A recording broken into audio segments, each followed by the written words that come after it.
Hello, hello, hello, and welcome to another episode of Empyrion Galactic Survival with your fairly teaddled host, Akeva.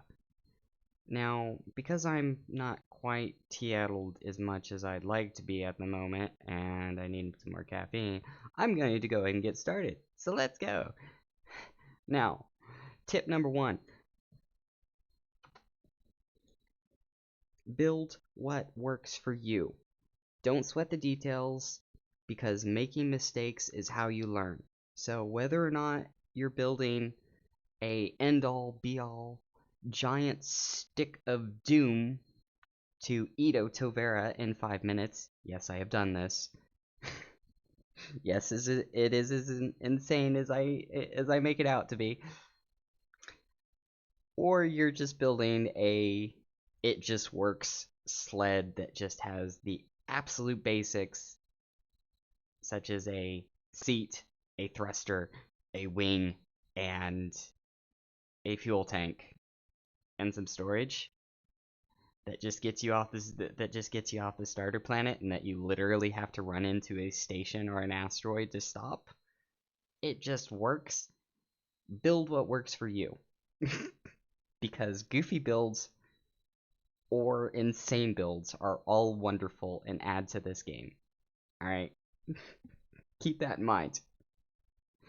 Number 2, use the creative mode because it gives you a lot of extra tools that you would not have otherwise. Now, creative mode gives you access to multiple tools, and I just brought up the text channel, I apologize. Creative mode gives you access to not only the symmetry plane, which you have access to in survival, but you also have these selection tools as well as rate replace blocks abilities. So I recommend using creative mode because it gives you a lot more freedom to troubleshoot problems or speed up building by copying and pasting, duplicating, rotating a piece so that you can place it somewhere else. Whatever. It just gives you so many more tools. And, well, speaking of symmetry plane, let's go ahead and go on to my number 3 tip. Now, for whether or not you are a new or returning player, or a veteran player that's been using the build system for ages, symmetry plane is a tool that saves you time. Now, there is something about the symmetry plane that you might not be aware of, and has just might escape your notice, and that is that you can have all three symmetry planes turned on at the same time, and that you can individually move them as you build and then turn them on again, so that you can use all three of them to do shaping, like this shaping right here. Now, I just made a mistake there, but that's fine.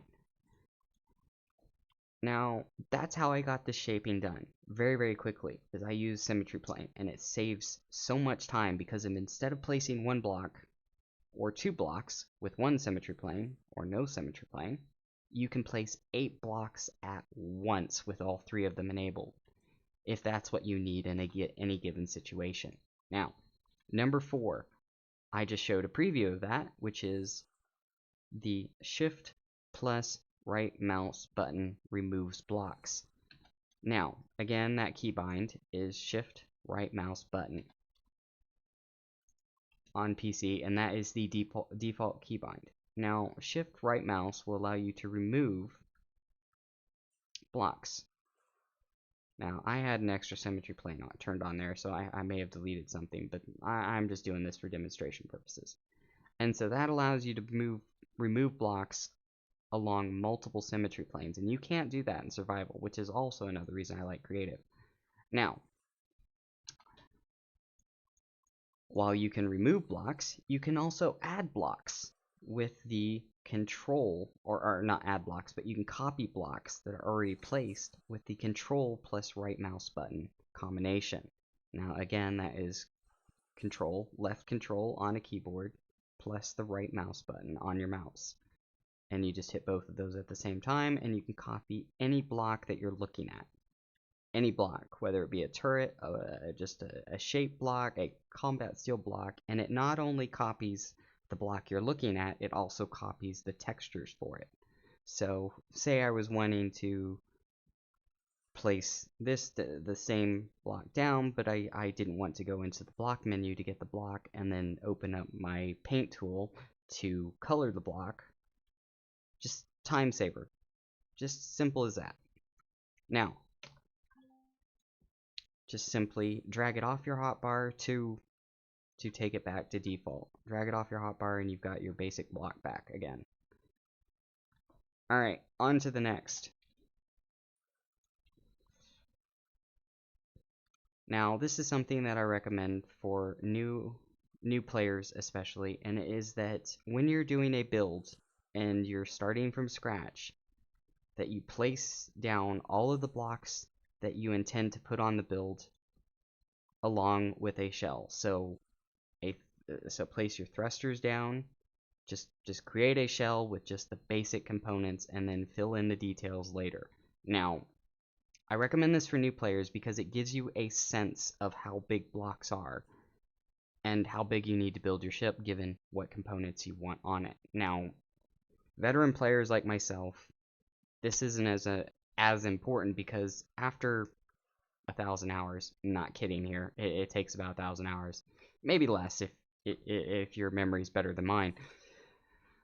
But you can also just build ships by copying and pasting pieces together. Now, that's a whole nother discussion, and I will touch on that on a later date because this is how I build nowadays, because I like to build more expedited, so I use pieces from kits to just copy and paste them all together and place them like I did with this build, which is why it is here. I wanted to show that. Now, number 8. Oh, no, I'm not quite there yet. I'm not a time traveler. I'm not an Australian. I'm not living in tomorrow. Okay, I'll stop with the Aussie jokes. They're wonderful people, but I really shouldn't alienate them anymore. That would be horrible, wouldn't it? Okay. Now, number 6, the debug menu.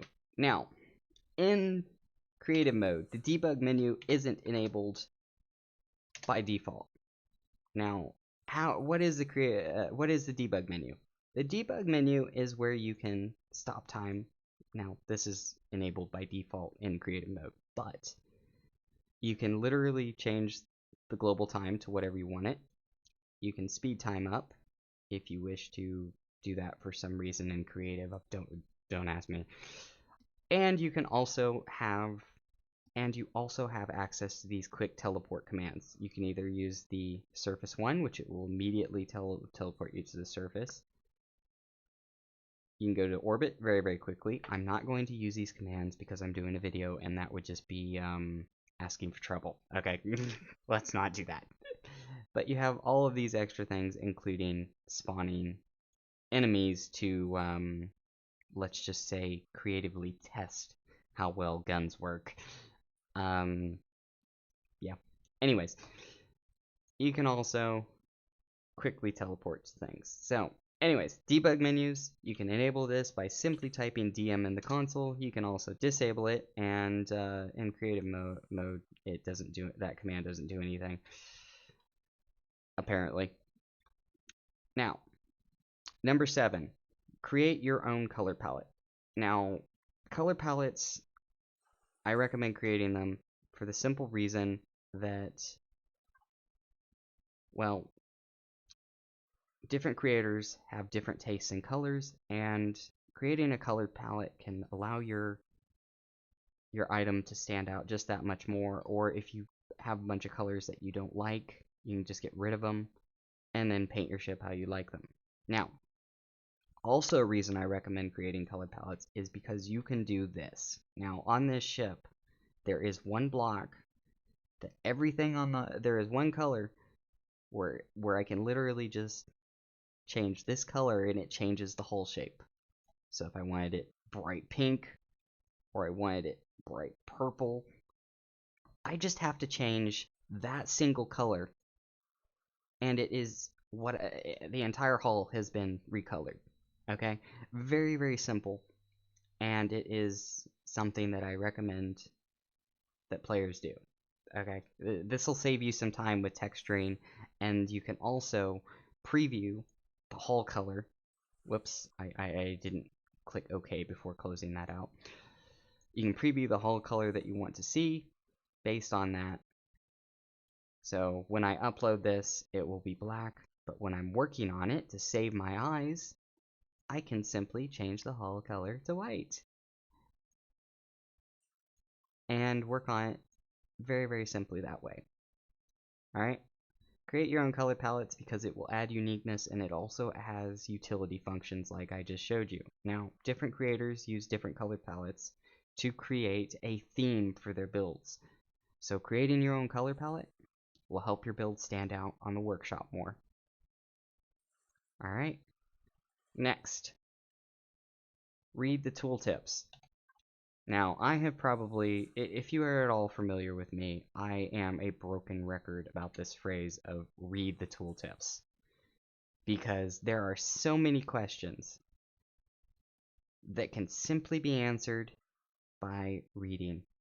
Now, I, as well as anyone, as well as most people, know that this game has a humongous learning curve, and this is something that puts new players off. And it honestly put me off very, very quickly when I first started playing this game in Alpha 5 or 6. And if I had been a little bit more patient at that time and had a probably better head on my shoulders at the time, I would have learned this game a lot easier if I had just bothered to read the tooltips. So save yourself some trouble, read the tooltips. The developers and the scenario creators took a lot of time to just go through and create tooltips. Okay, so take advantage of them. All these devices have tooltips on them. You even have tooltips in the PDA, in the Empyrion PDA. Now, this is in creative at the moment. So in survival, there will be PDA tutorials and quests that help you learn the game. And I recommend doing the dedicated tutorial if you are a new player that you can be found on the starter menu. Now, this tutorial will not hold your hand. I mean, excuse me, it will hold your hand to the point where you just want to scream at it to just hurry up. But it does that for a reason. Okay? Now, moving on to number 9 because I'm rambling a bit here. Save the BP, save the ship BP or the base BP with power switched off and signal state switched off. Now, the reason that I recommend doing this, turning off thrusters, signals, and power, is because when you save a BP, sometimes when you spawn it, things with your ship may explode depending on if you're in a certain unnamed scenario at the moment, which I am leaving it unnamed because this is a general guide. This is general top 10 ship tips. Just save everybody a little bit of trouble. Leave your ship turned off. You will thank me after you you may have an inkling to thank me after you blow up your entire ship because you left it on and put some fuel in it before you added some CPU components, and the entire thing turned into a bomb and you had to tow it to a station services and pay about 10 million credits to repair the ship and then still add those components back later anyways. Just save yourself that horrible experience, okay? Or don't, and have a wonderful story to tell other players. Okay, now on to more serious matters. This is probably the most, if you've already clicked off by now, I pity you, because this is the most important thing you need to know about the game and in creative in general. Back up your BPs hourly. If you are creating something, whether it be a base or a ship, save copies of it hourly when you're working on it, because your hard drive at some point is going to go conk. The BP folder is going to randomly delete itself Not even from an update, just randomly to delete itself. So save your BPs. Either save them to a external flash drive, hard drive, Backblaze. I'm not promoting. It's just what comes to mind. Or Google Drive, or upload a copy of the BP set as private to the workshop so that if something goes wrong, you can retrieve it. If something goes wrong with your hard drive, you can retrieve it, okay? Save your BPs hourly. Now, as you will see here, I do this regularly when I am creating things because I have like 20 versions of the Eternal Darkness because I saved it semi-hourly. And I saved different copies of it for other reasons as well, such as if I wanted to revert it to a certain version, I'm just going to go over here and do a nice little show off here. I reverted it. Gosh, I can't speak. Just save backups and save extra copies to your library because, well, you may want to revert something that you did without having to undo all the shaping as well as if it gets corrupted, okay? So, yeah, just save copies because it saves you time, it saves your sanity, and, well, let's move on to the bonus tip because I'm rambling now. And I thank you for sitting through my ramblings. Okay, bonus tip. Please don't build a bomb. Chain reactions are detrimental to players and they ruin the game for everyone. Certain creators, I will leave them unnamed, have a tendency to build bombs. They have a tendency to put generators next to fuel tanks that are next to your container controllers that have the ammo next to it. Just save yourself the trouble and separate those devices a little bit, okay? Because otherwise you will warp into a sector, a Tovera will be behind you, and your entire rear end gets blown up and you are space junk in 5 seconds because you forgot to put a marginal amount of steel between fuel tanks, between groups of fuel tanks, or you forgot to put hardened steel around your reactor. Okay? Just don't build bombs, guys. Okay? Alright, thank you for watching. I hope that you have a wonderful day. I hope that you enjoy playing Empyrion Galactic Survival. I know I do.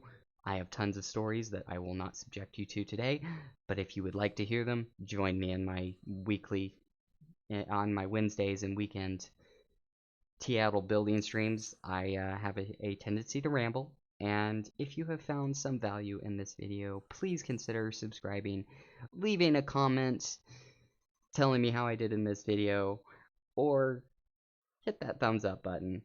Or if you feel like a especially generous human being, consider supporting me on Patreon, or joining my Discord if you have questions. If you have questions about building, or if there is something that I didn't cover here, I will be glad to engage with you on the Discord, or in the comments for that matter, and help you learn this game, because, well, to be honest, that's who I am. And I like helping people, because it makes me feel like a decent human being, because I want to treat others the way I want to be treated. Now, I'm not perfect, but nobody is. So remember, treat your fellow humans, or your pet humans if you have those. Okay, wow, that was dark. Anyways, treat your fellow humans kindly. And I hope to see you next time. Please don't cancel me for that comment. Goodbye. Have a great day.